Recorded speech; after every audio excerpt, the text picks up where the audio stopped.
No sé si ya me escuchan. ¿Sí? ¿Cómo están, chicos? Muy buenas tardes.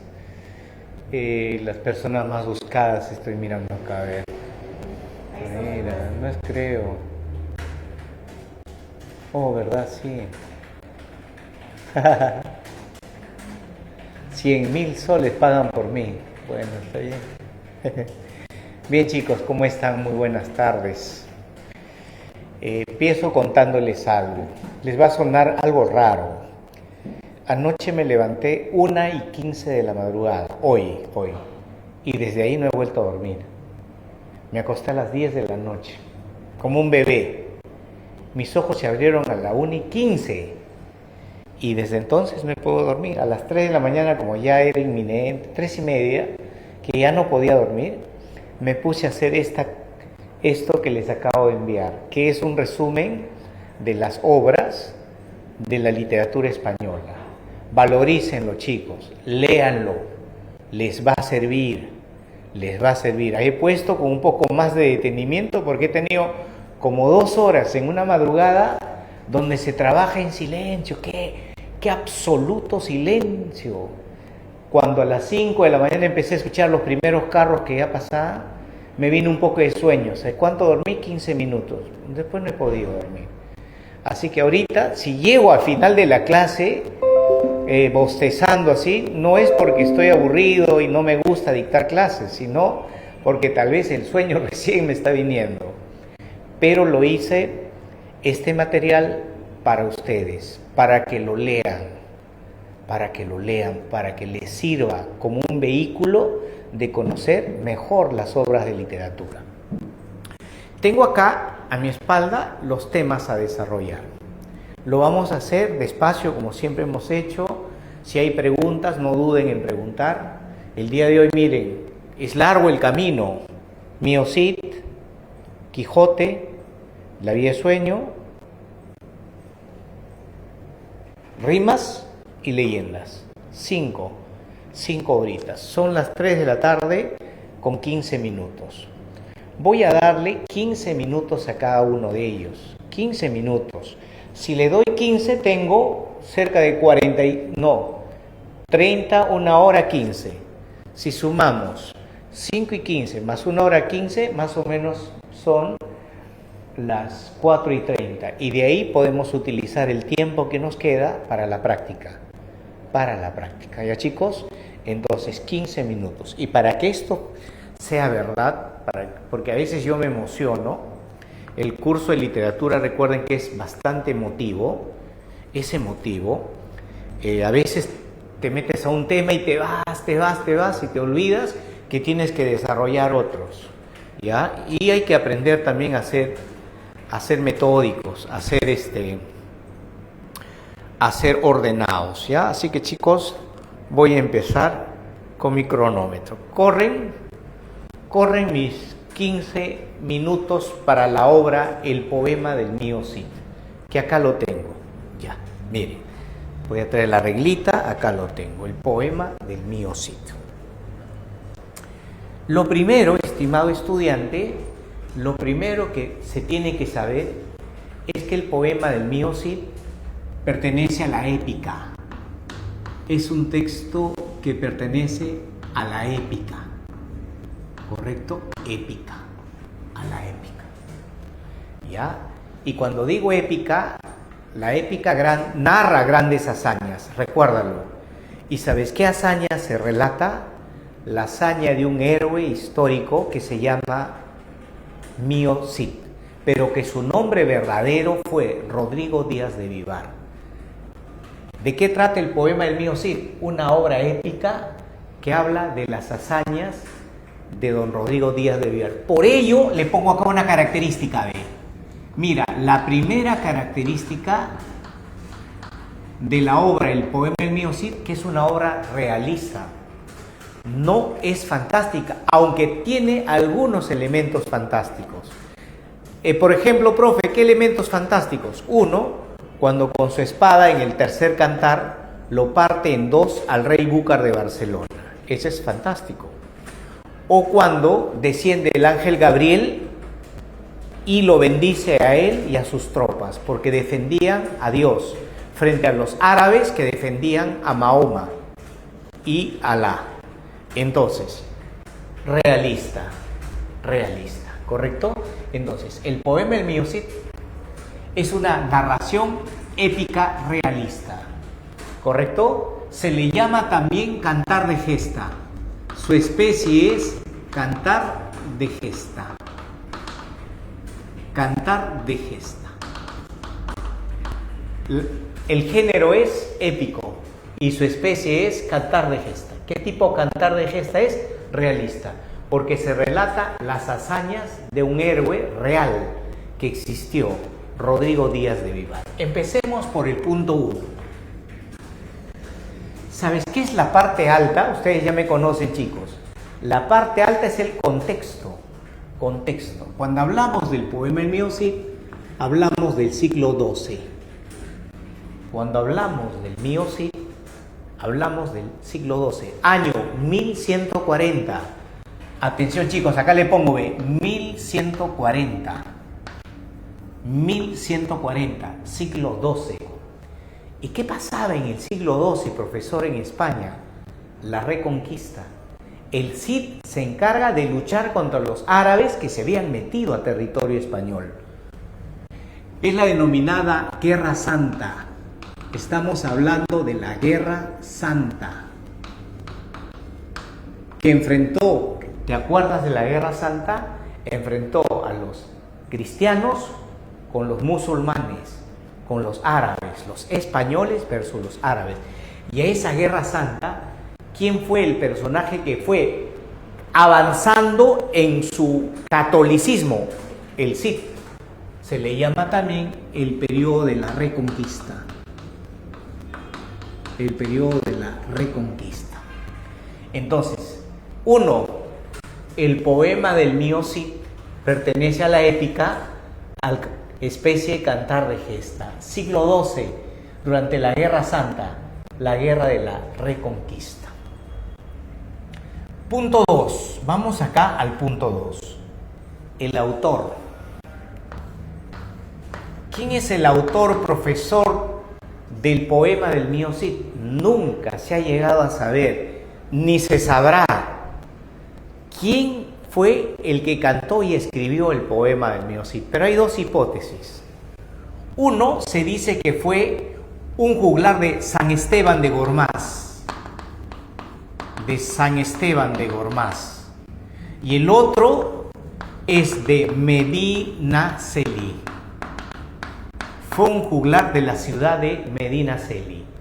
Al parecer fueron dos los creadores del Mío Cid.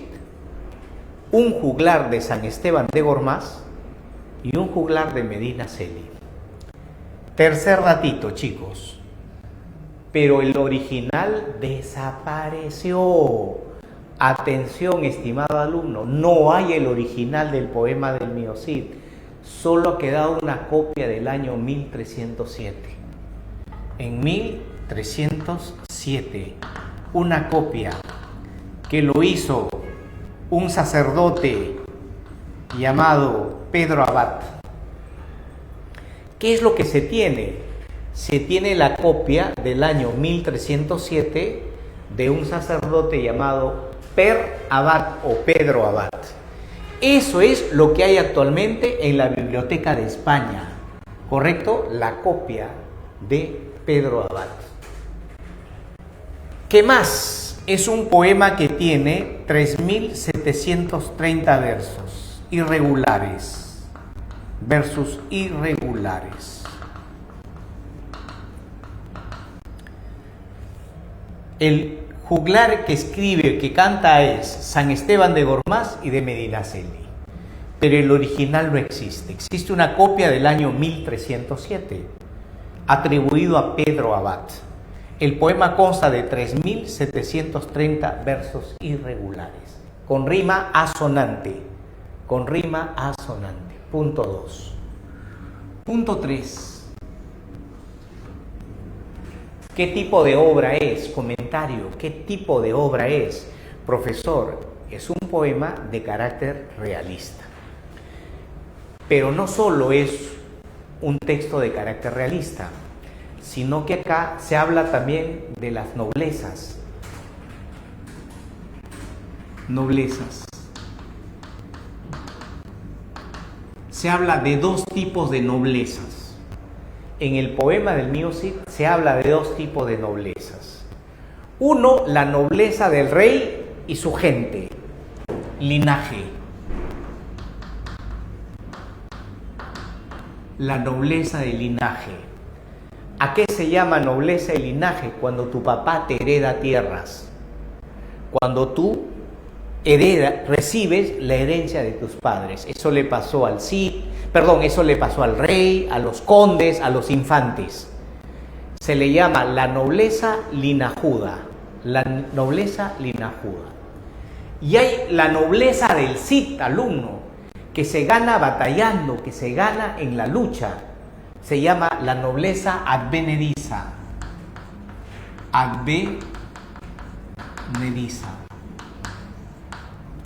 Entonces, en el poema del Mío Cid se habla también de una lucha entre nobles de linaje y entre nobles que consiguen ser nobles a través de la guerra, como el Mío Cid. No te vayan a preguntar esto, el Cid, ¿qué tipo de noble es? Advenedizo, es decir, poseedor de dinero y de tierras gracias a su esfuerzo militar. Otra característica del poema del Mío Cid que tú tienes que saber: se muestran todas las clases sociales. Se muestran todas las clases sociales. Es decir, desde los nobles hasta soldados, es decir, desde la clase más alta hasta la clase más baja, pasando por curas, soldados, monjes, reyes, duques. Mira, nobles, soldados, curas,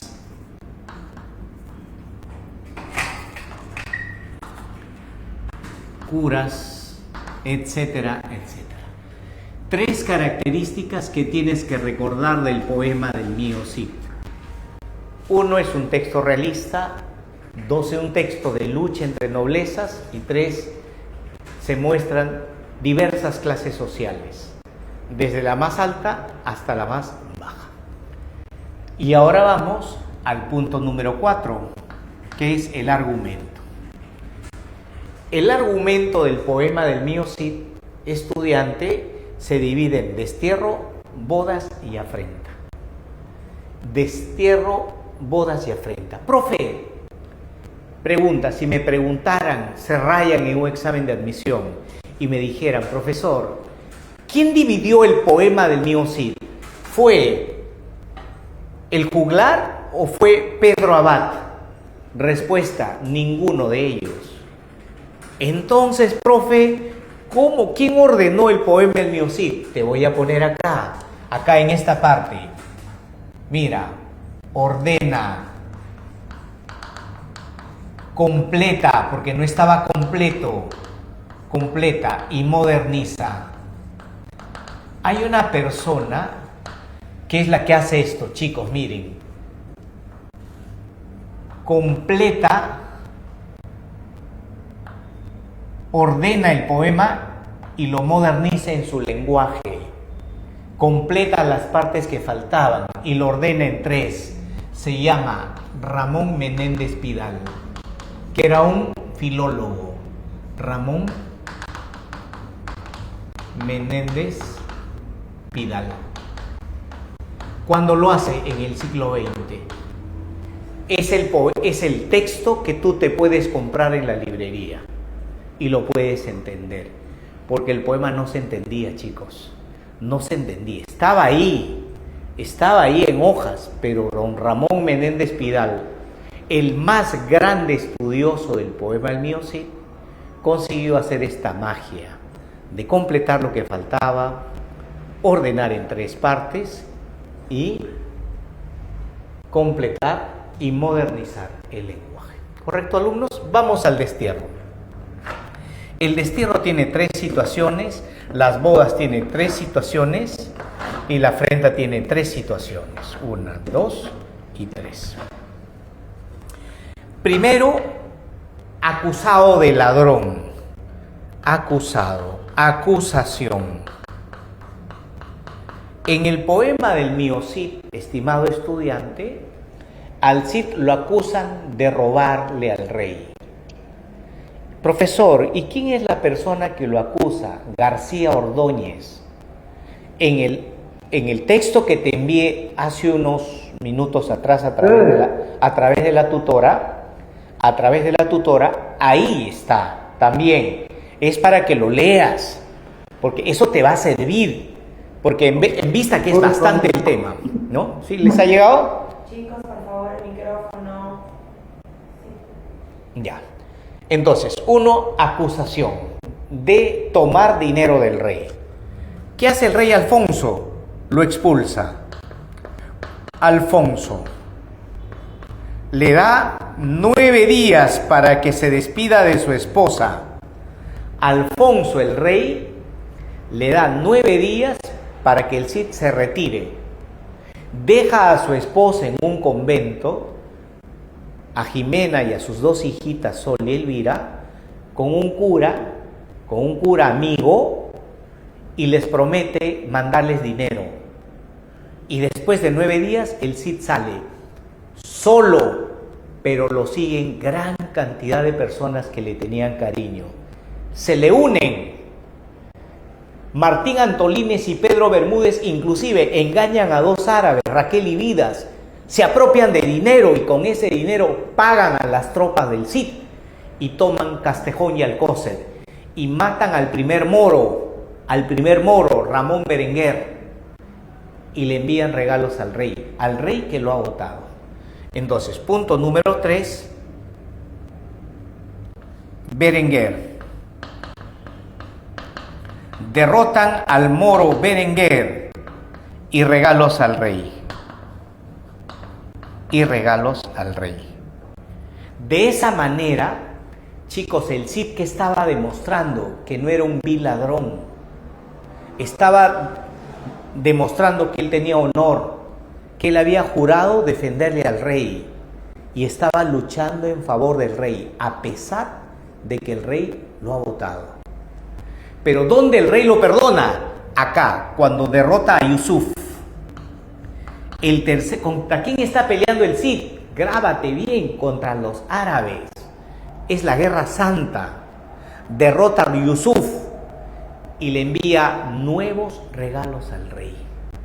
Yusuf, primero a Berenguer, luego a Yusuf y regalos. El rey ahora sí ha reflexionado.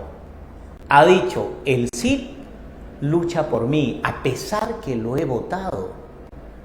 Por ende, me voy a entrevistar con el Cid.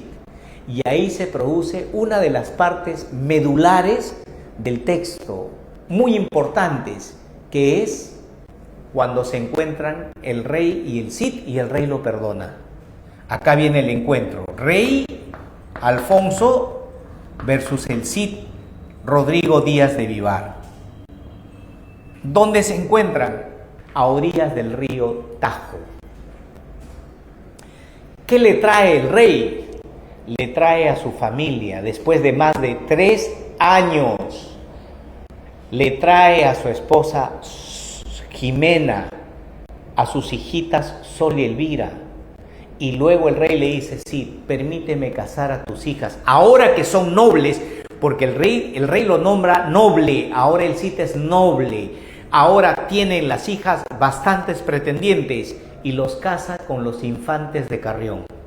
Boda con los infantes de Carrión. Profe, pero los infantes de Carrión eran cobardes. Sí, eran los sobrinos del enemigo del Cid, García Ordóñez. Se casan por algo estos hombres, por algo, para vengarse del Cid. Y ahora sí, nos vamos a la parte 3 de la afrenta. Chicos, acá viene la cobardía de estos muchachos sobrinos de García Ordóñez, el peor enemigo del Cid. Acá viene la cobardía. ¿En qué consiste la cobardía? Golpean a sus esposas, las violan y las dejan en un bosque. Y ellos se van, mofándose, diciéndole, ustedes no son nobles advenedizas. Pero él sí le pide al rey juicio y guerra para recuperar su honra. Juicio. Durante el juicio, los infantes de Carrión arrugan, tienen miedo, son derrotados, devuelven lo que el Cid les había dado, dinero y las dos espadas famosas, la de Tizona y Colada, devuelven. Y una vez que el Cid le ha derrotado a estos cobardes, los cobardes son arrojados de España. Y se presentan los sobrinos del rey, los infantes de Navarra y Aragón, que piden la mano de las hijas del Cid para reparar su honor. Nuevas bodas.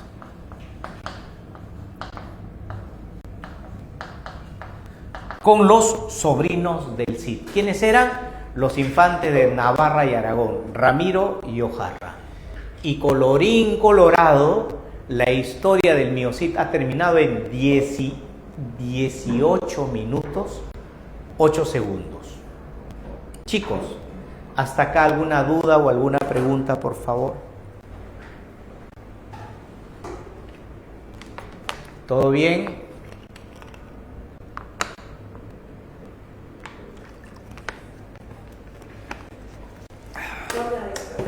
Chévere. Ahora nos vamos a encerrarlos en cuadraditos para que no se confundan. Punto 3 es esto, miren chicos, punto 3.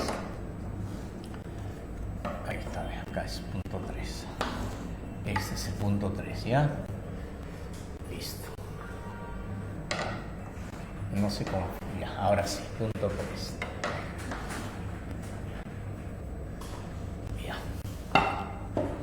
Vamos ahora al ingenioso hidalgo Don Quijote de la Mancha. Prendo mi cronómetro, espero no pasarme, esta vez me he pasado 4 minutos con el poema del mío Cid. El ingenioso hidalgo Don Quijote de la Mancha. Mira, vamos al contexto. Punto 1, vamos al contexto. Chicos, cuando hablamos del poema cuando hablamos del Quijote de la Mancha, hablamos de dos fechas.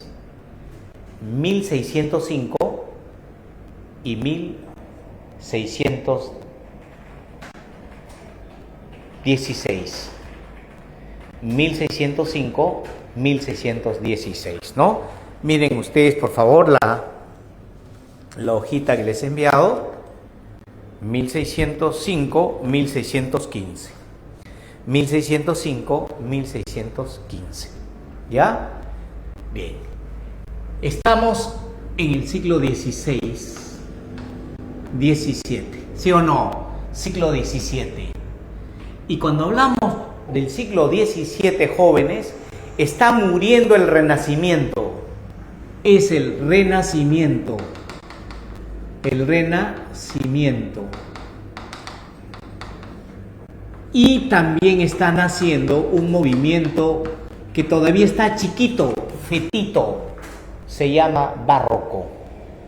Es el humanismo versus el pesimismo. Entonces acá predomina el humanismo y el pesimismo. ¿Qué es el humanismo? El humanismo es el renacimiento.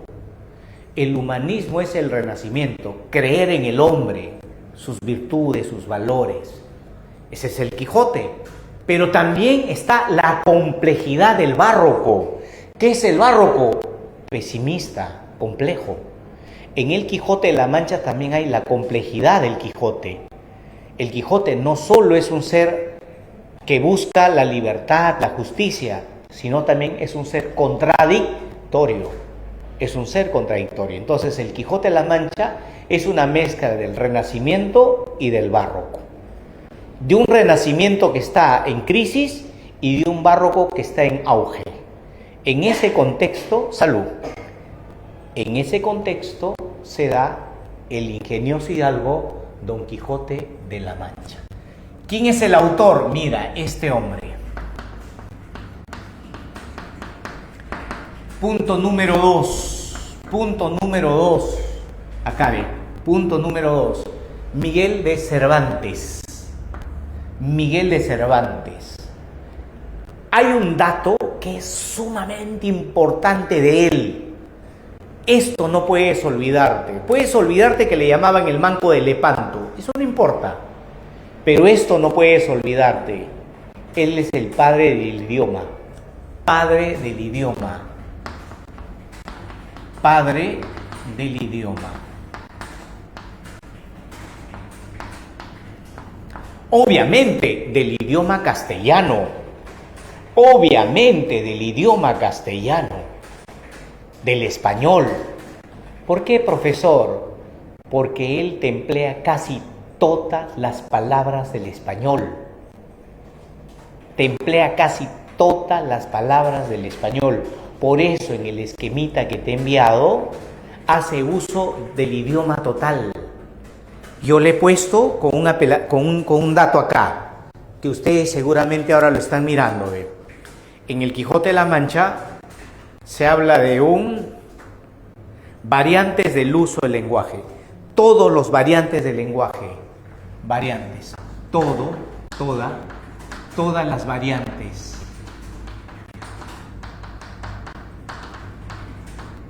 Del lenguaje. Primer datito del punto número 3, ¿ve? Primer datito del punto número 3. ¿Por qué a Cervantes le llaman el padre del idioma? Porque en su novela El Quijote de la Mancha te utiliza el lenguaje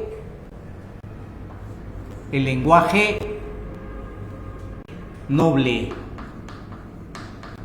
culto, y te emplea el lenguaje popular del pueblo, y te emplea el lenguaje del narrador, el estándar.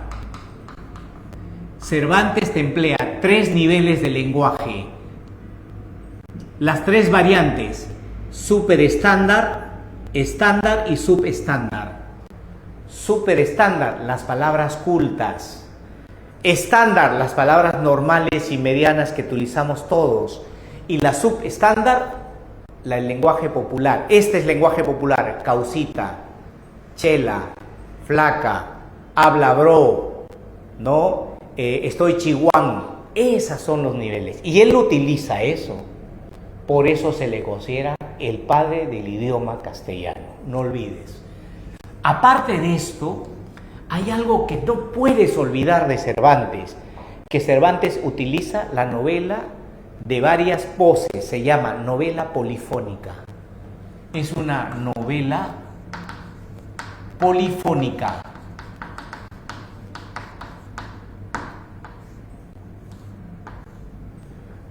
Poli, varios, fono, sonidos. Es decir, El Quijote de la Mancha no solo es una novela, sino también es una obra épica. Tiene aliento épico.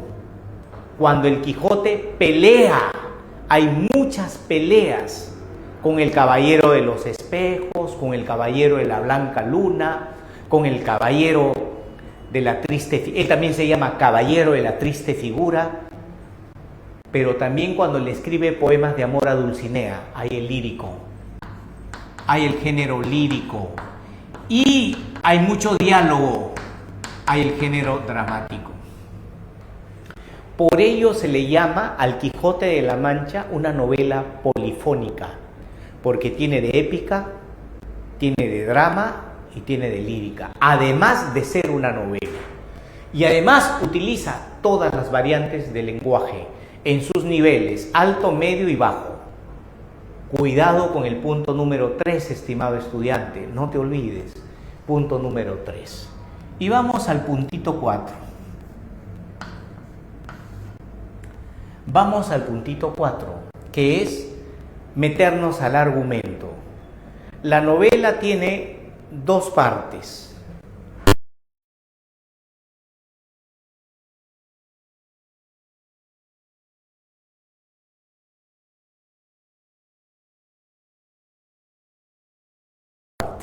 Dos partes. La primera parte del año 1605 y la segunda parte que se publica 10 años después, 1615. La primera parte es del año 1605 y la segunda, que está compuesto de 56 y el otro es 74. En total son 126 capítulos. Esta novela tiene, atención, 126 capítulos. ¿Correcto? La primera parte te habla de dos salidas del Quijote. Dos salidas. Dos salidas. Acá hay dos salidas. Y su retorno. Acá tiene una salida y su muerte.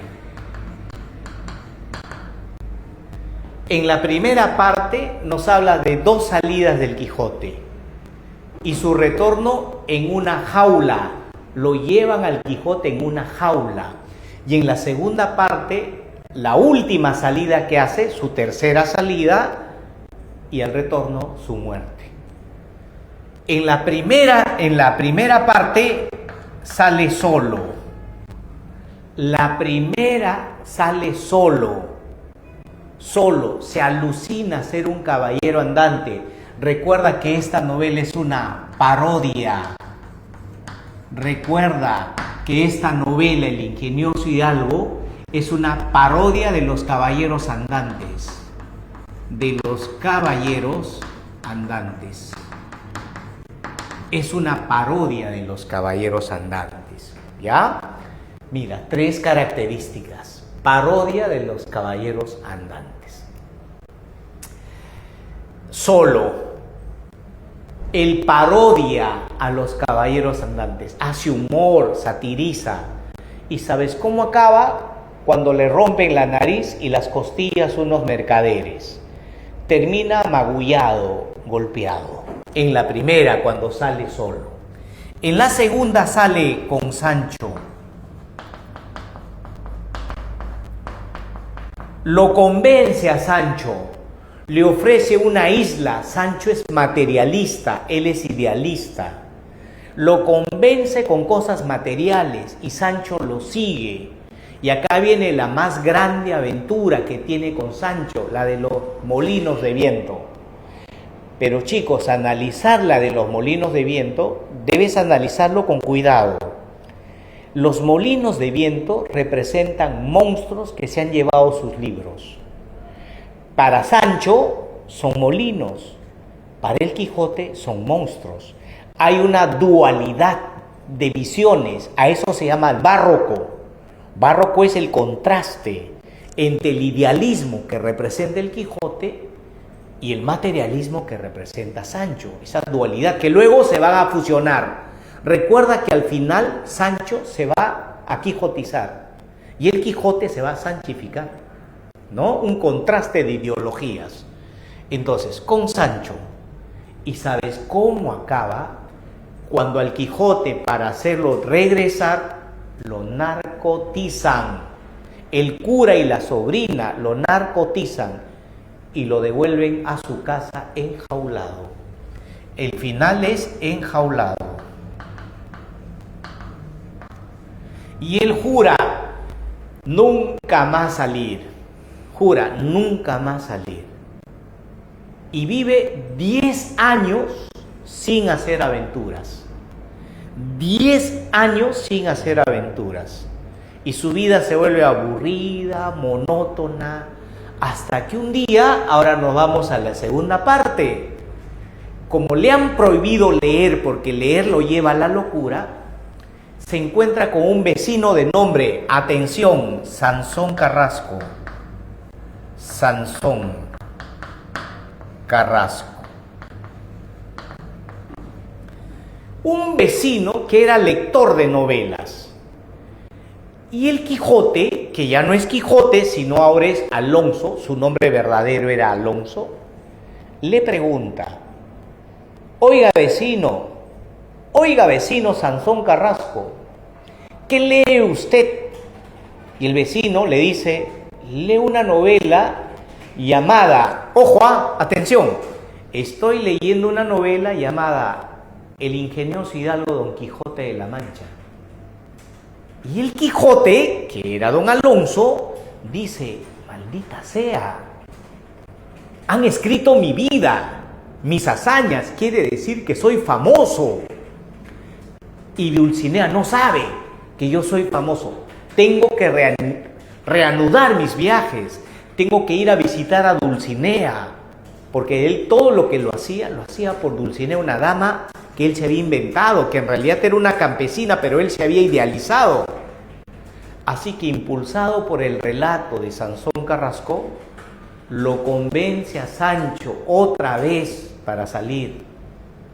Y lo primero que hacen es ir a buscar a Dulcinea del Toboso. Con Sancho otra vez. Con Sancho. Esta vez le ofrece él compensarlo, darle sus tierras, pero sígueme, necesito un escudero. Y ahí viene todo un conjunto de hazañas, de burlas que se hacen contra Quijote y Sancho, de peleas absurdas, de valentías raras. Él desafía a un león, el león se mete a su jaula, todos le aplauden al Quijote, el Quijote es un loco valiente.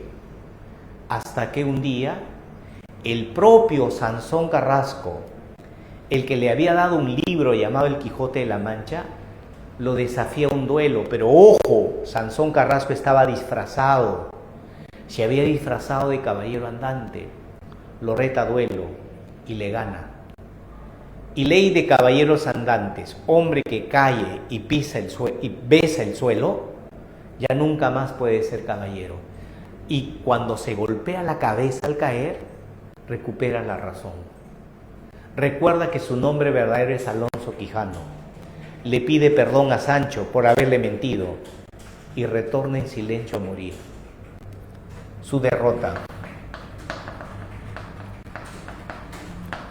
Retorno y muerte. Su derrota. Derrotado por el caballero de la Blanca Luna. ¿Quién era el caballero de la Blanca Luna? Sansón Carrasco. Recupera la razón. Sancho, en cambio, se loquea. Sancho se quijotiza y Quijote se sanchifica. Retorna y muere, dejándole bienes a Sancho. El ingenioso hidalgo Don Quijote de la Mancha es una obra que mezcla lo humano y la complejidad del hombre, el renacimiento y el barroco, el optimismo y el pesimismo. Esa es la gran novela de Cervantes. Hemos invertido 16 minutos, chicos, y está muy bien. 16 minutos era el límite. En el poema El mío Cid se me pasó. Hasta acá, chicos. ¿Dudas o preguntas? Por favor.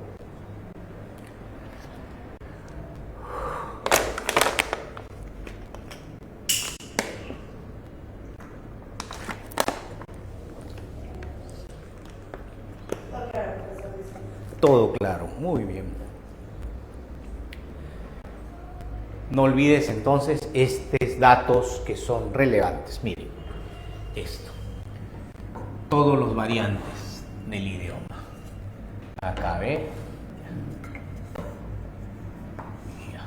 Esto es para acá. Ahora nos vamos a la tercera obra. Vamos a la tercera obra. La vida es sueño. La vida es sueño. Siendo las 3:50. Corre el tiempo. 3:50. La vida es sueño. Vamos al punto 1. Contexto. Contexto. ¿Ya? Bien. El contexto de la vida de sueño es el 17, mediados. Ya no es inicio como en el Quijote, ahora es mediados, cuando ya el barroco se encuentra en su máximo esplendor. Acá ya no hay renacimiento, ahora estamos hablando del barroco. El barroco extremo. El barroco extremo. Chicos, profe, ¿y cómo me puede usted hacer entender qué cosa es el barroco? Te voy a hacer entender de manera sencilla. ¿A qué se llama barroco? Barroco se llama cuando hay complejidad de la forma y el fondo. Se llama barroco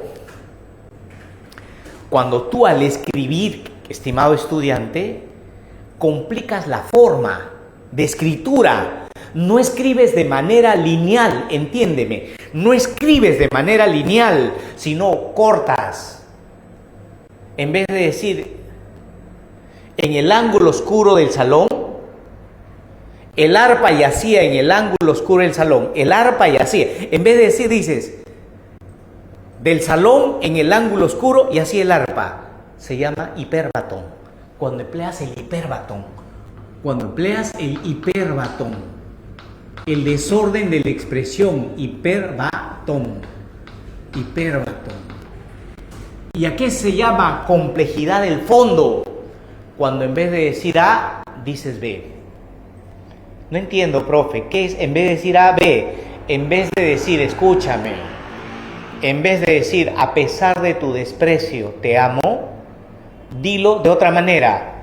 Te lo digo, nadar sabe mi llama a tu agua fría. Te lo estoy diciendo en metáfora. Cuando empleas la metáfora. Cuando empleas la metáfora. Ya entendí, profe. Se llama lenguaje barroco cuando el lenguaje se vuelve complejo. Cuando el lenguaje se vuelve complejo. Ese es el barroco, la complejidad del lenguaje. ¿Y sabes quién es el escritor barroco por excelencia? Este hombre llamado, punto número 2, Calderón de la Barca. Calderón de la Barca. ¿Quién es el autor de La vida de sueño, chicos? Calderón de la Barca. Pedro Calderón de la Barca, sacerdote aristócrata. Él detestaba el lenguaje del pueblo. Él te miraba con asco y con odio si tú decías, estoy chihuahua. Te decía grosero, asqueroso. Ahí viene mi hembrita, cochino. Él era capaz de matarte si tú empleabas ese lenguaje. Calderón de la Barca, su lenguaje es culto. Culto, las palabras más hermosas extraídas del diccionario. ¿Me entiende usted? Ese es el barroco. Esa es la gran cultura de Calderón de la Barca. Por eso su obra es un poco difícil de leer, debido a su lenguaje artificioso. Artificioso. Punto 3, y acá te voy a hablar justamente, ¿no? Su lenguaje culto. Sus temas contradictorios.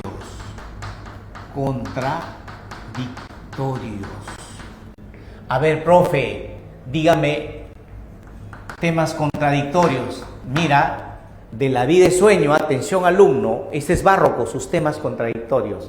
Libertad y encierro.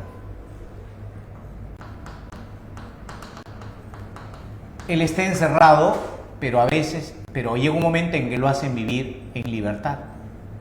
Libertad versus encierro. ¿Sí o no? ¿De qué trata La vida de sueño? Libertad y encierro. El primero está encerrado, luego lo liberan. Lo vuelven a encerrar, lo vuelven a liberar. Eso se llama la vida cambiante. Ese es el barroco, la vida cambiante. Hoy eres, mañana serás otra cosa, la vida cambiante, la vida cambia. Pero también hay otra contradicción, chicos. Paganismo y catolicismo. Paganismo. Pagano es creer en brujos. Paganismo. Versus catolicismo. Creer en Dios. Catolicismo. O religiosidad, ¿no? ¿Qué es el paganismo? Creer en brujos. Chicos, dime, ¿su papá no cree en brujos? Cuando nace el niñito, no le dicen los brujos, mátalo porque mató a su madre al nacer. Entonces él, creyendo en los brujos, lo encierra a su hijo. Ese es el paganismo. ¿Y qué es el cristianismo? Segismundo, criado como un católico, como un cristiano, que al final perdona a su padre. ¿Sí o no? El perdón al padre. Entonces, hay libertad y encierro. Paganismo y catolicismo. Hay el determinismo, mira, el determinismo versus el libre albedrío. El libre albedrío. El determinismo, que tú estás determinado a ser malo, y el paganismo es no me da la gana. Ese es el determinismo, destinado a ser malo. Pero el libre albedrío es no me da la gana de ser malo, pues quiero ser bueno.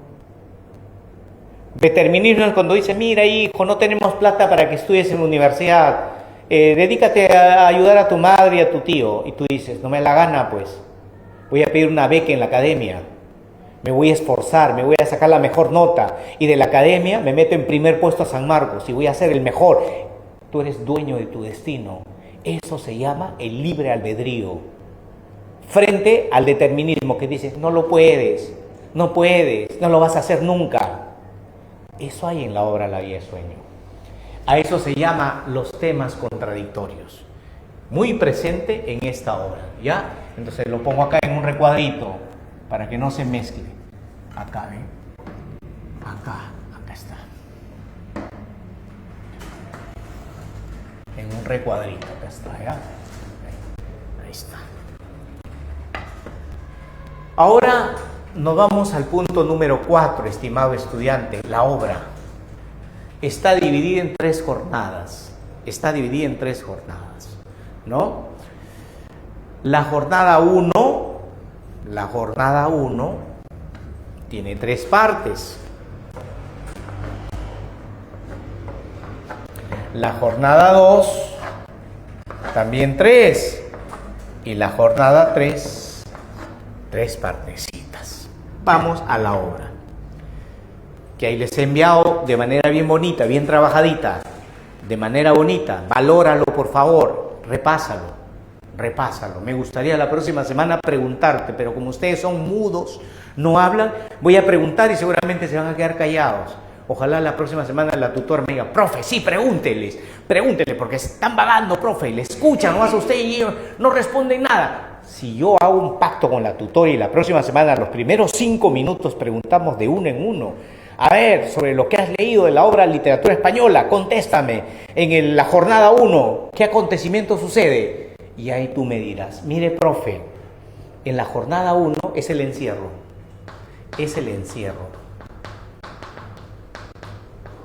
Él está encerrado por 18 años por las creencias de su padre, las creencias paganas de su padre.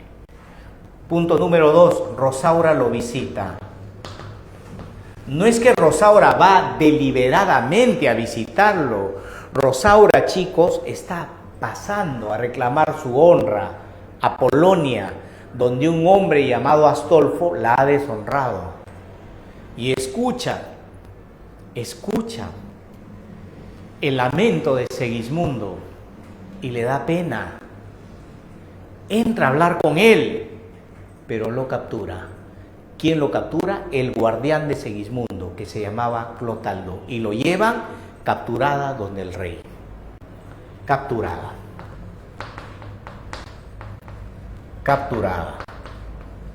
¿De qué lo acusan? De haber querido liberar al príncipe. Mentira. Ella no quiso liberar al príncipe, se interesó por su soledad. Pero Clotaldo le dice al rey que ella ha intentado liberar al príncipe que estaba encerrado durante 18 años. jornada número 1. Ahora nos vamos a la jornada número 2. La jornada número 2 es el rey Basilio, que piensa, rey Basilio, piensa, y él nos cuenta por qué encadenó a su hijo, por qué lo encierra. Ahí nos enteramos que él había matado a su madre al nacer, pero ¿qué culpa tiene él? La mamá murió. ¿Estrechez sería tal vez? La mamá murió y le echaron la culpa al pobre bebito. Y el papá dijo que es un malo. Y los brujos dijeron que así como mató a su madre, te ha de matar a ti. Entonces, el relato del rey. El relato de Basilio. Basilio es el rey de Polonia. Pero después Basilio reflexiona, gracias a Rosaura. Porque Rosaura le dijo, es injusto que un hombre pueda vivir en esas condiciones. Es injusto. ¿Y sabes qué hace el rey? Lo pone a prueba a su hijo por un día. Rey por un día. Rey por un día. ¿A quién lo pone en rey como por un día? A Segismundo. Lo traen narcotizado. Ojo, lo traen narcotizado. Ojo, lo traen narcotizado. Él se levanta. Chicos, ¿recuerdan? ¿Obra bien o obra mal? A ver, díganme ustedes, por favor. ¿Obra bien u obra mal? No le escucho, no le leo. Obra mal. Obra mal, ¿cierto? Obra mal, inclusive mata a un soldado. Cuestiona a su padre. Insulta a Clotaldo, a su maestro. Solamente le mira con grandes ojos libidinosos a su prima Estrella. Y a Rosaura sí la respeta, porque él parece que recordara que lo ha visto alguna vez, pero se porta mal en líneas generales. Lo narcotizan y lo devuelven a su celda. Cuando despierta, piensa que lo que ha vivido era un sueño. Por eso la obra se llama La vida es sueño. Despierta. Despierta confundido.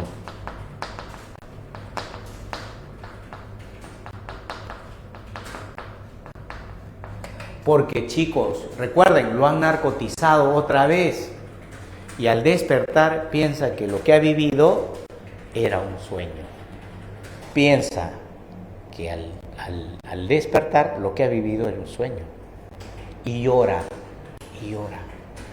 Y ahí termina la jornada número 2. Y nos vamos a la jornada número 3. Estamos en el minuto 13. Son las 4 de la tarde con 5 minutos. 4 y 10 acá y ya el resto, unos 15 minutitos con Becker, ¿ya? Jornada 3. Atención, chicos. Libertad.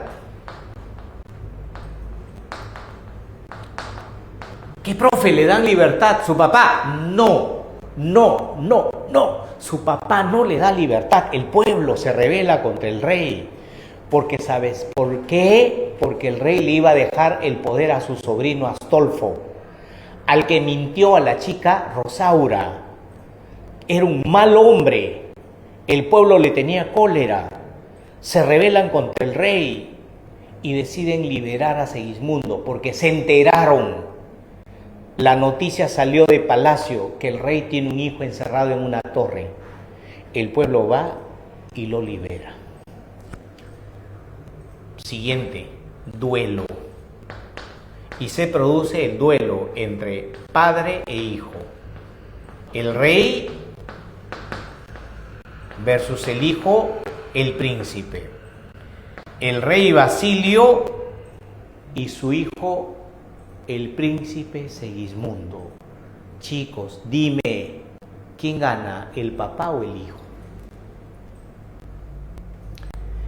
Estoy mirando la pantallita.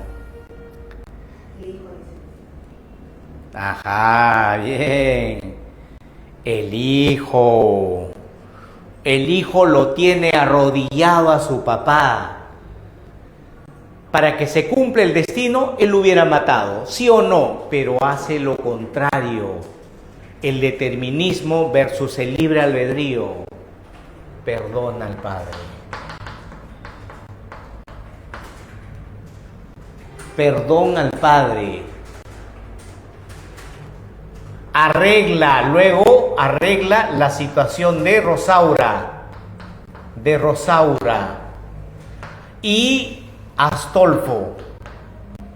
Hace que Astolfo le pida perdón a Rosaura. Y al final, él le pide en matrimonio a su prima Estrella. Y pide Estrella.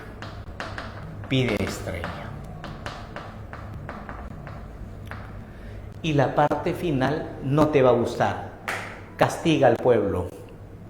Castiga a los que se rebelaron contra su padre. Profesor, ¿por qué? Porque la obra es aristocrática, alumno. La obra no es popular, es aristocrática. Los aristócratas siempre tienen que defender sus principios. Es una gran obra, pero con un final, con un sabor amargo, porque castiga al pueblo que lo liberó. Todo porque él dice que el gobierno siempre va de padres a hijos. Las monarquías no deben ser tumbadas por el pueblo. El pueblo no tiene que ser metiche. ¿No es cierto? No tiene que ser metiche. Esta es la obra La vida es sueño, de Pedro Calderón de la Barca, cura aristocrático.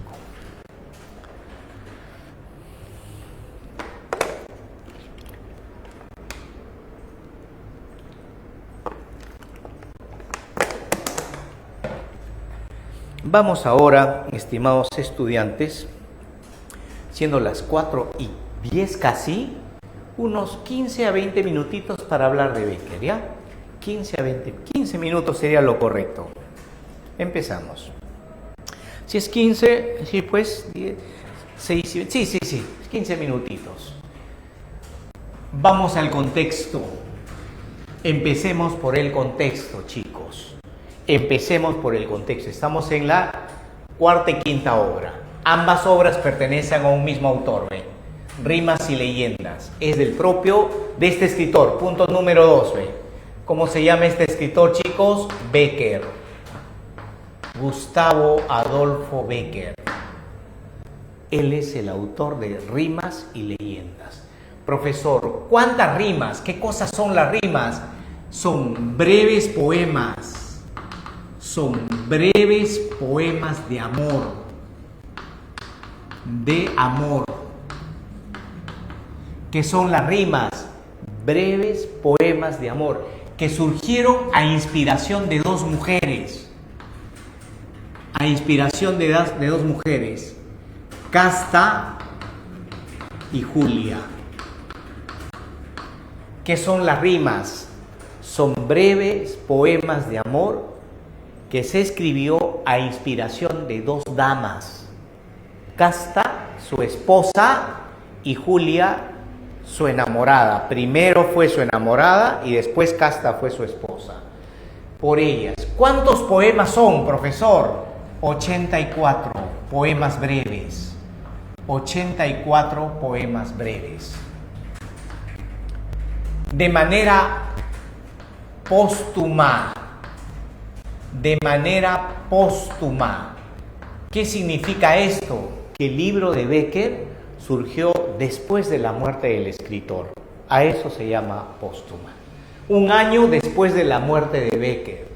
Breves poemas de amor inspirados en el amor que él sintió por su esposa y por Julia. Te cuento, ¿qué pasó con su esposa? A ver, espero que nunca les haya pasado esto. Tampoco le deseo a la tutora que le pase esto. Que la persona que tú amas te engañe. Chicos, díganme la verdad, ¿algún día les han engañado? ¿Saben lo que es el engaño? A ver, ¿qué responden, tutora? ¿Saben lo que es el engaño? Los chicos dicen sí o no. A ver, ¿hablan o no hablan? Y después, primicia, le voy a preguntar a la tutora. Primicia. Y les voy a chismear. Sí, dice acá alguien, un valiente. Muy bien, chicos, saben lo que es entonces. Ahora sí le preguntamos a la tutora. Tutora, usted es una mujer honesta. ¿Alguna vez le han engañado? Sí, dice la tutora. Chicos, es normal. O sea, digamos que no es normal, pero puede pasar. Puede pasar. Uno no sabe si tu pareja te es 100% fiel. Becker se casó, yo no sé si enamorado, chicos, de su esposa. Hay hombres que se casan no necesariamente enamorados. ¿Sabes por qué? Porque con Julia terminó mal. Porque Julia, él sí amaba a Julia, pero Julia fue casado con un millonario. Así que ve que fue choteado.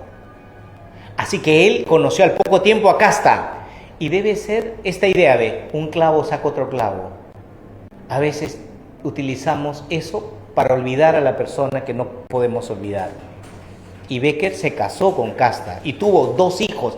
Al parecer se embarazó Casta. Y eso hizo que Becker se casara. Y surgió el segundo hijo. Pero al poco tiempo Casta se fue con otro hombre, abandonándolo a Becker y a sus hijos. Qué valentía, ¿no? Qué valentía de la mujer. Lo abandonó a Becker y lo abandonó a sus 2 hijos. Y eso que Becker era un hombre guapo. Eso que Becker era un hombre culto. Era un hombre atractivo. Si tú miras las fotos, Becker es chévere. Yo no entiendo qué pasa a veces por el alma de las mujeres. De repente es lo económico, tal vez. Becker sí era pobre.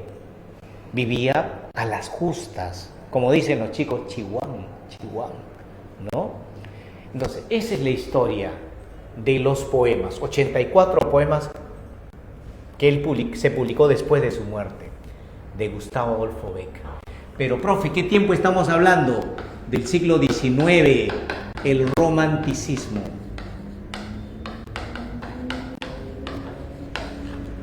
Pero es un romanticismo tarde.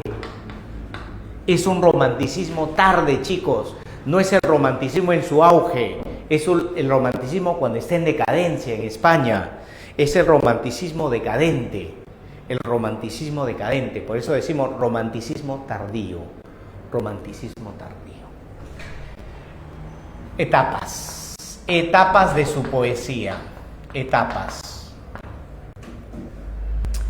La primera parte de su poesía de Becker canta el arte. El arte. Él habla del arte, de la poesía. La poesía es un arte bello. Y luego habla de la mujer. El arte. Luego, la segunda etapa de su poesía, la mujer. Chicos, los chicos que me están escuchando, si no hubiera la mujer, el mundo no sería bonito. Chicos, no me equivoco, fuera de broma. Si no existiera la mujer, el mundo sería bien feíto. Imagínate, ni yo dictaría clases. ¿Qué voy a dictar clases para los puros hombres? ¿Sí o no? Hasta me aburriría, chicos, le estoy diciendo la verdad. Las mujeres le dan alegría a la vida. Gracias a la sonrisa de una mujer, nosotros somos felices. Bailamos, hacemos poemas. Eso canta Becker. Escucha. Hoy la tierra y los cielos me sonríen. Hoy llega al fondo de mi alma el sol. Hoy la he visto y me ha mirado. Hoy creo en Dios. Qué bonito poema, ¿no? Hoy creo en Dios. Mira, qué exageración. Solo por la sonrisa de una mujer. Ese es el nacimiento del amor, la pasión. 1, el arte. 2, la mujer. 3, la ilusión. Podrá nublarse el sol eternamente. Podrá romperse el eje de la tierra como débil cristal. Todo podrá suceder, pero jamás en mí podrá apagarse la llama de tu amor. La ilusión de Becker, ¿no? Bien, la conquistó a la chica, ya. Pero al poco tiempo la chica se va, te deja tirando cintura y se va con otro. Y ahí viene el desengaño. El desengaño.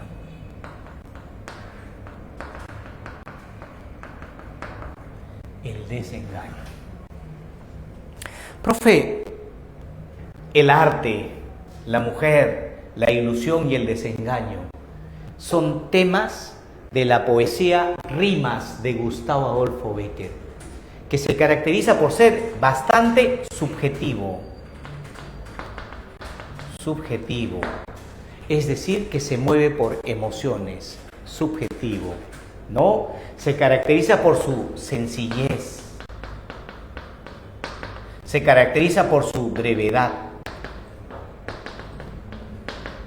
Se caracteriza por su hiperbolismo. ¿Qué significa hiperbolismo? Por su exageración. Él exagera sus sentimientos. Chicos, y es verdad, señoritas, y ustedes también no me van a dejar mentir, cuando uno está templado, exagera. ¿Sí o no, señorita? Cuando por primera vez estabas con tu enamorado, ¿qué decías? Profesor, es el más lindo del mundo. Un mes después, igual que todos. ¿Sí o no? Cuando uno conoce a alguien, su diablo, ¿no? Salen pajaritos, te salen estrellas, pero poco a poco pasa la ilusión, ¿no? Entonces todo es primero el deslumbramiento, todo es el deslumbramiento, subjetivo, sencillo, breve, hiperbólico. Esas son las etapas de sus rimas. Ahora pasamos a sus 22 leyendas. Profesor, ¿cuántas son las leyendas de Bécquer? 22, y también son publicadas de manera póstuma. Son relatos. Profesor, ¿qué cosas son las leyendas? Relatos grotescos, no groseros, grotescos. Relatos grotescos. ¿Por qué, profesor? ¿Qué es lo grotesco? Señorita, lo grotesco es agarrar una mano de una muerta y besarla cuando su mano huele a asquerosidad y tiene un anillo de oro y tú vienes a cumplir tu promesa de amor. Eso es lo grotesco. O cuando tú, por ejemplo, le sacas la joya a la Virgen María de la iglesia y empieza a brotar sangre. Sangre por la boca, escupe sangre y te baña toda la cara de sangre. Eso es lo grotesco. Eso está presente en la obra de Gustavo Adolfo Bécquer. Son relatos grotescos, son relatos hasta cierto punto terroríficos. Son relatos populares. ¿Por qué popular, chicos? Porque nace de la idiosincrasia del pueblo. Populares porque nacen de la idiosincrasia, son creencias, le ponemos acá, son creencias, son relatos grotescos, terroríficos, son relatos populares, son creencias que guarda el pueblo. Chicos, yo recuerdo que cuando yo vivía en la sierra me hablaban del pistaco. No sé si alguien sabe qué es el pistaco. Pistaco es aquel que te saca la grasa, el aceite, para que vuelen los aviones. Eso nos decían. Ten cuidado, los pistacos te sacan la grasa, porque con la grasa de los humanos vuelan los aviones. Eso le echan a los motores. Y teníamos miedo. No salíamos de casa en la sierra. Después acá en Villa El Salvador un tiempo hasta mataron médicos, diciendo que sacaban las córneas para vender, los sacacórneas le llamaban. Todo esto, la Virgen que llora, hubo en el Callao hace poco, en la época de Fujimori, todo el mundo se iba a una casa donde decía que la Virgen lloraba. ¿Sí o no, chicos? Entonces, esos son creencias populares. De eso lo saca Bécquer, popular, son creencias. Hay terror, son grotescos. Veamos. Dos historias. Uno, la promesa.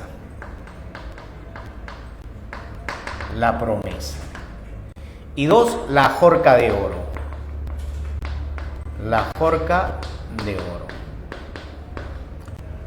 Uno, un relato llamado La promesa, y dos, el relato La jorca de oro. Pedro era un conde.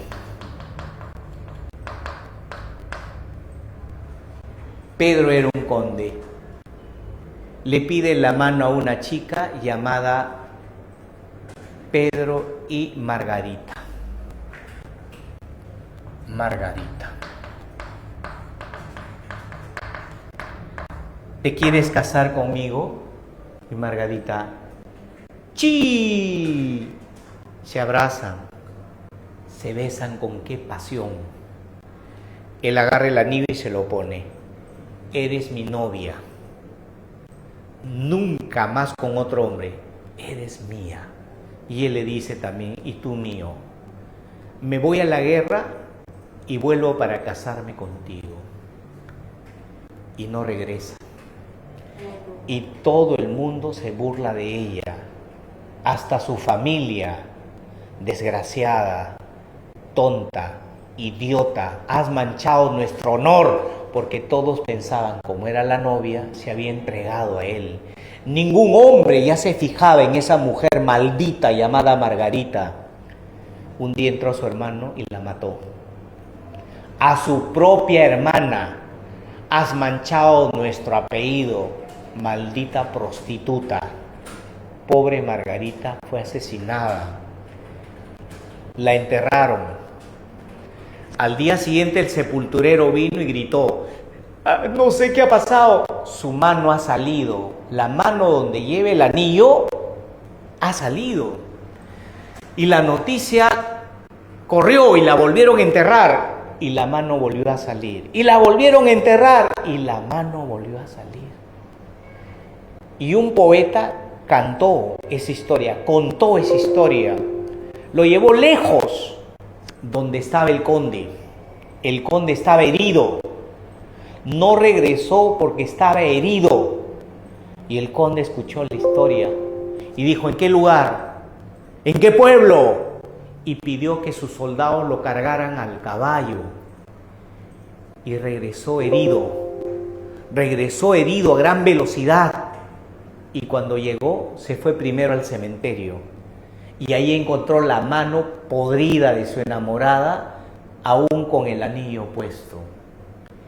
Trajo un cura y llorando le dijo, Margarita, no es que yo no haya querido, no he podido regresar. Aquí estoy para cumplir mi promesa. Me voy a casar contigo. Padre, por favor, cásenme con ella. Se arrodilló él, cogió el anillo, cogió la mano podrida, putrefactada de ella, apestosa, y se casó.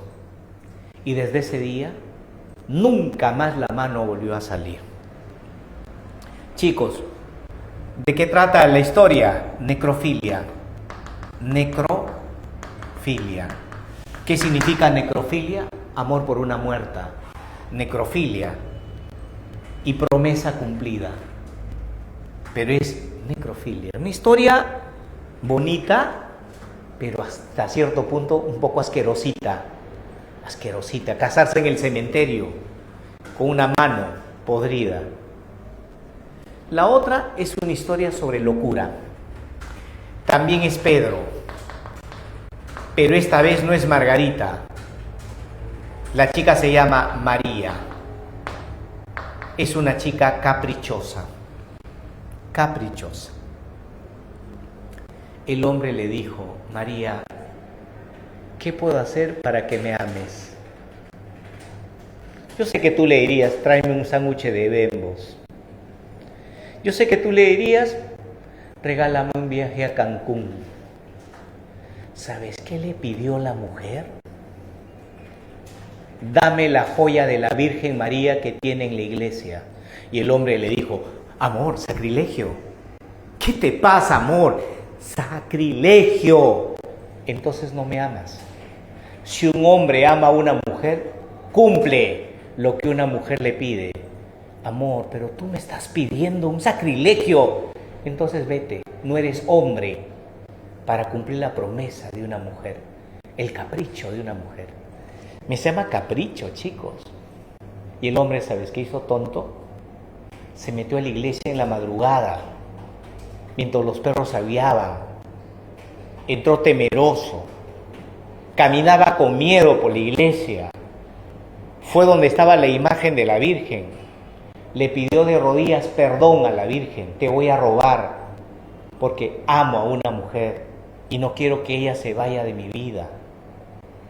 Jaló la joya de la Virgen y la Virgen empezó a sangrar, a botar sangre por la boca, hasta bañarlo en sangre a él, que gritaba, ¡no! ¡No! 3 de la mañana. Los gallos, todavía no cantaban. Los perros empezaron a aullar. ¿Qué tal aullido a lo lejos? Nadie se movió de su casa, ni de su cama, ni de su cuarto. Cuando a las 6 de la mañana el cura y un conjunto de personas fueron a la iglesia, abrieron la puerta, el hombre estaba vivo, manchado en sangre, pero completamente loco. Completamente loco. ¿De qué trata? Sacrilegio y locura. Sacrilegio y locura. Y la mujer nunca apareció. Y colorín colorado, la historia ha terminado. Me lavo las manitos porque de eso trae hongo y regreso para trabajar las preguntas, mientras la señorita le toma una fotito a la pizarra.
Listo, chicos, de vuelta al barrio.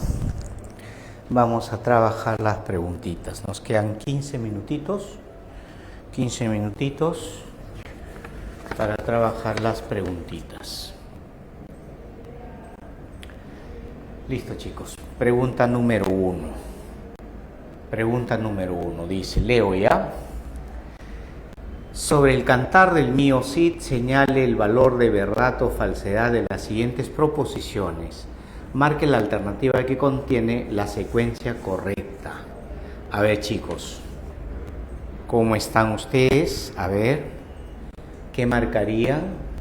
1. El rey encierra al Cid porque éste se apropia de las parias reales. El rey encierra al Cid. No lo encierra, lo destierra. Falso.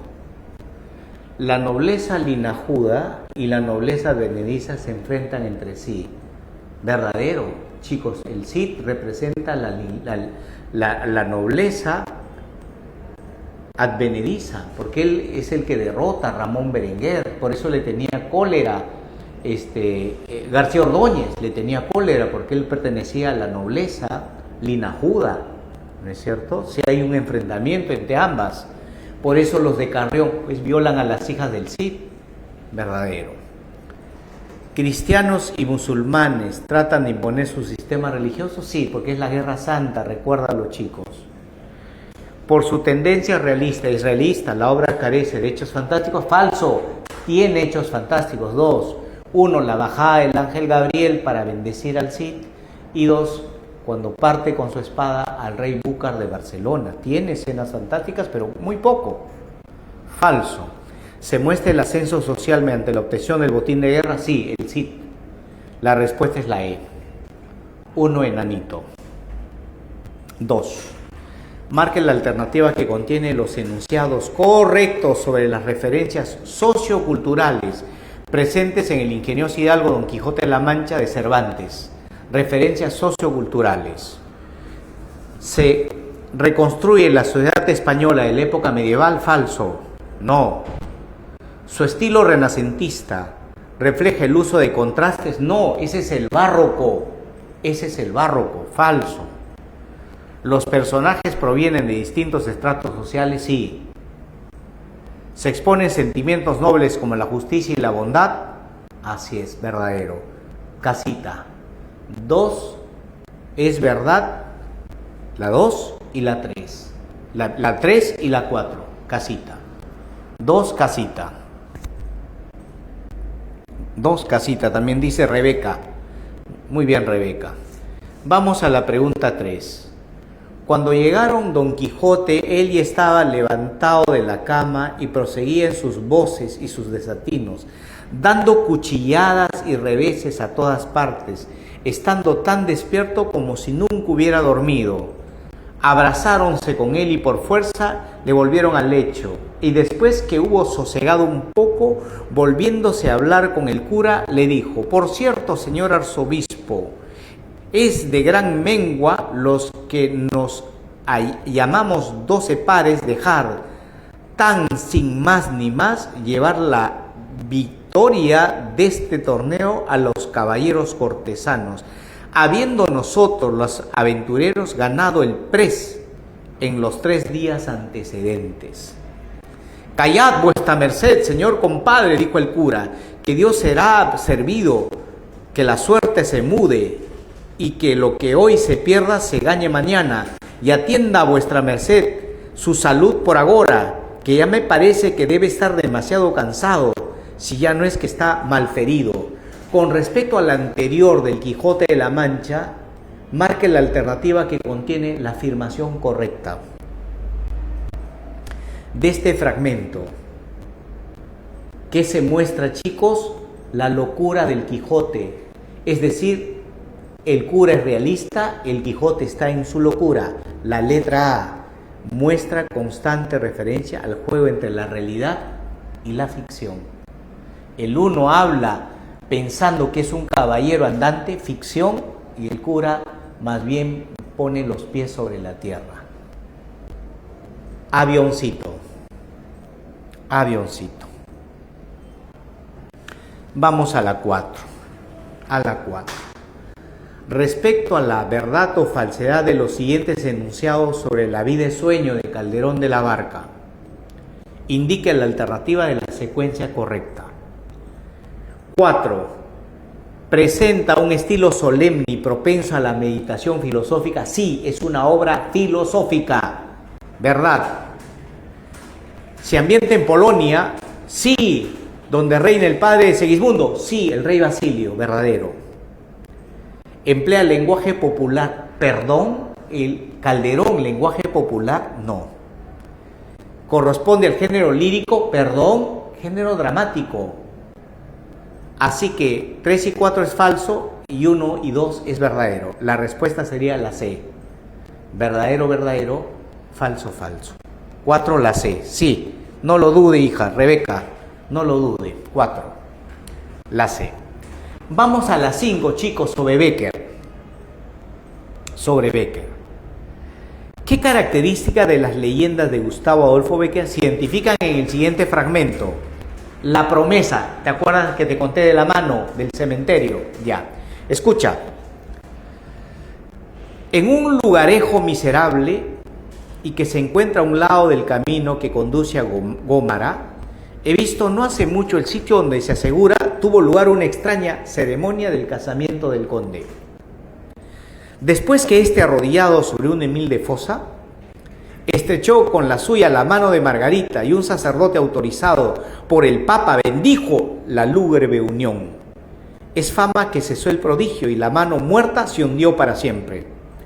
Al pie de unos árboles añosos y corpulentos hay un pedacito de prado que al llegar la primavera se cubre espontáneamente de flores. La gente del país dice que allí está enterrada Margarita. ¿Qué característica de la leyenda, chicos, se muestra acá?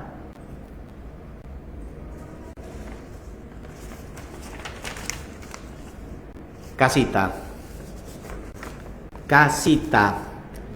Aparece la estética de lo grotesco al unir lo sagrado y lo sacrílego.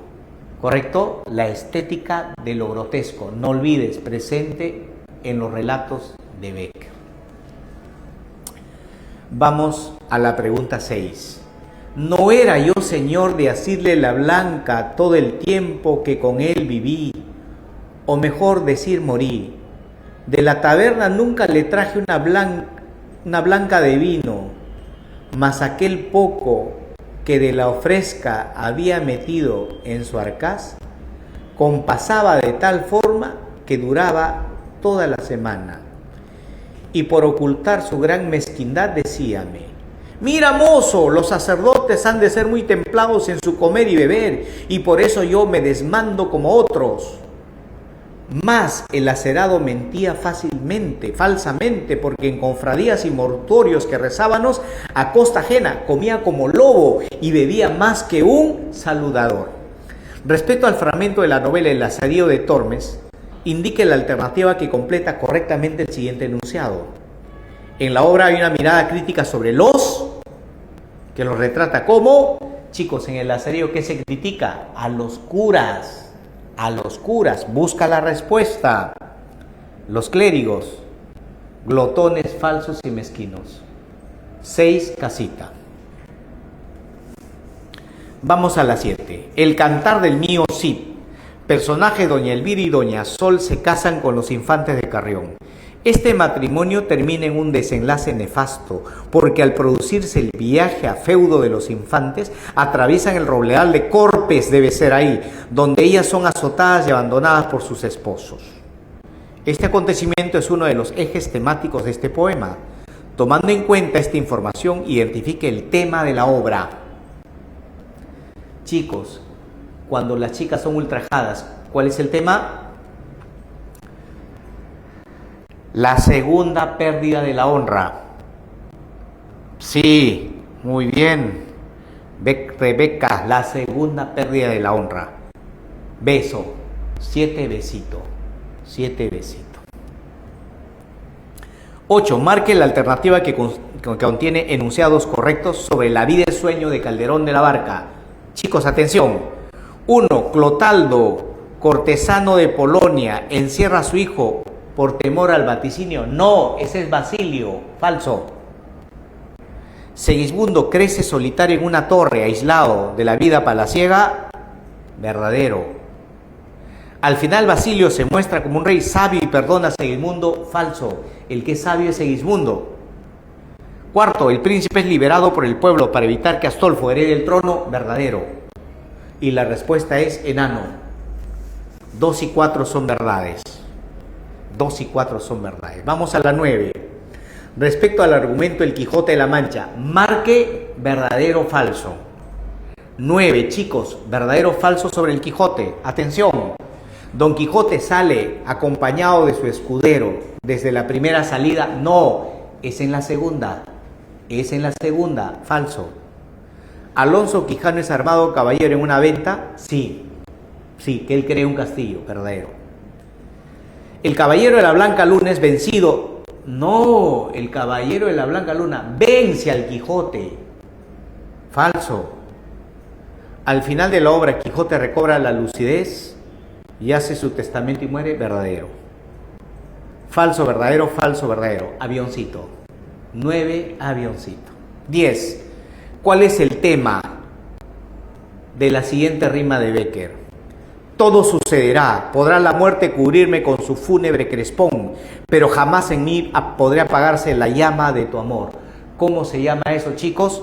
Pasión desenfrenada. Pasión desenfrenada, la D. Vamos a la 11. Y cerrando los ojos intentó dormir, pero en vano había hecho un esfuerzo sobre sí misma. Pronto volvió a incorporarse más pálida, más inquieta, más aterrada. Ya no era la ilusión, las colgaduras de brocado de la puerta habían rozado al separarse y unas pisadas lentas sonaban sobre la alfombra. El rumor de aquellas pisadas era sordo, imperceptible, pero continuando y al compás oía crujir una cosa de madera o hueso. Se acercaban, se acercaban. Se movió el reclinatorio que estaba a la orilla del lecho. Beatriz lanzó un grito agudo y, aberrujándose en la ropa que le cubría, escondió la cabeza y mantuvo el aliento. De acuerdo con el fragmento del Monte de las Ánimas de Gustavo Adolfo Bécquer, ¿qué rasgo romántica se puede colegir? ¿Qué rasgo romántico hay en este relato? La B. Expresión de la angustia debido a lo sobrenatural. Eran almas en pena. Posibles almas en pena. 11, besito. 12 es pues de saber que este sobredicho hidalgo, a ratos que estaba ocioso, que eran los más del año, se daba a leer libros de caballería con tanta afición y gusto que olvidó casi todo punto y ejercicio de la casa y aún administración de su hacienda. Llegó tanto a su curiosidad y desatino que vendió muchas hanegas de tierras que sembradura para comprar libros de caballería. Se le pasaba las noches leyendo de claro en claro y los días turbios en turbio, y así de tal poco dormir y de mucho leer se le secó el seso, de manera que vino a perder el juicio. Respecto al fragmento del Quijote de la Mancha,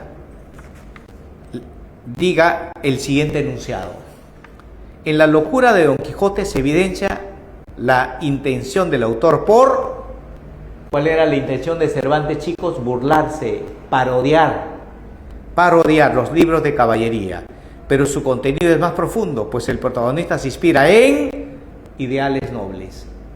Él perseguía la justicia, la igualdad. La respuesta para la número 12 es dedito. Parodiar ideales nobles. Y colorín colorado, la historia ha terminado y la clase también. Chicos, muchas gracias por su atención. Les agradezco.